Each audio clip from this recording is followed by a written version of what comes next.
Nonu operations are due to resume with promising orders from China. Reef Group Noni joint venture at the Vaya farm has started processing fruits on the farm, but are also looking to wild harvesters on the island to increase yield. We spoke to the farm manager today. Resuming collection on the island because we can't produce enough fruit ourselves here on Bahia Farm to cope with the new markets that Reef have got for the juice. Just in the last wee while, they've signed a contract to supply 50,000 litres to a Chinese client, and that's a new one. We already had Chinese clients anyway. So that's 50,000 litres, and they want to double that to 100,000 litres next year. So the way the farm is at the moment, we can't produce enough fruit. And that's why we're calling for the outside fruit, the wild fruit. So what plans do you have in place to try to get the required amount of Nonu juice that has been ordered? Well, our production on the farm is increasing every year, but it's not increasing enough to be able to supply that demand that I just spoke about. So we've endeavoured to go out and have meetings with the local people to try and find out how much fruit would be coming in so we could get geared up for it. Now, it's quite an exercise because we, at the moment, you can see all these drums in here behind me, all our drums are full because we just haven't got enough. So I'm trying to find out how much wild fruit there is out there, and then we can order some more drums to put the wild fruit in. So we've got some coming this month, and we've got another 200 drums coming next month, hopefully to cope with the wild harvest. But in the meetings I've had with the local people,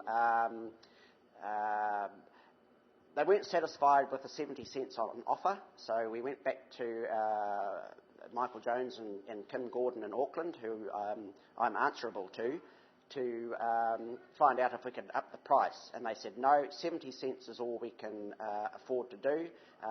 Keep in mind, it's a business here, and a business has got to make a profit to stay in business. So they said 70 cents, and that's it. How confident are you that we will meet the demand for this particular order?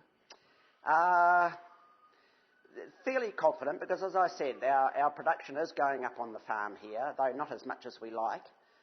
For various reasons. We have got problems on our plantation, but hopefully between the increasing production here and the wild collection, and also the neophila growers, if they can get into gear and bring their fruit as well.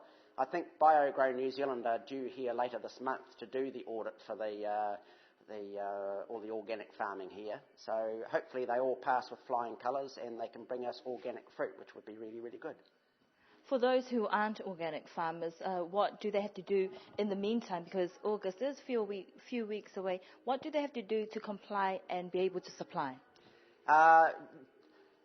To comply with wild harvest, they don't necessarily have to be registered organic, so long as they follow a set of guidelines that are set down for the harvest of wild fruit. Now, those guidelines aren't set by me, they are set by BioGrow in New Zealand, and I've handed out quite a few copies of those picking rules to the local people, and I have copies available for anybody that wants to know. It's just to make sure that none of the nonu that's coming in is picked from an area that's been sprayed or cultivated.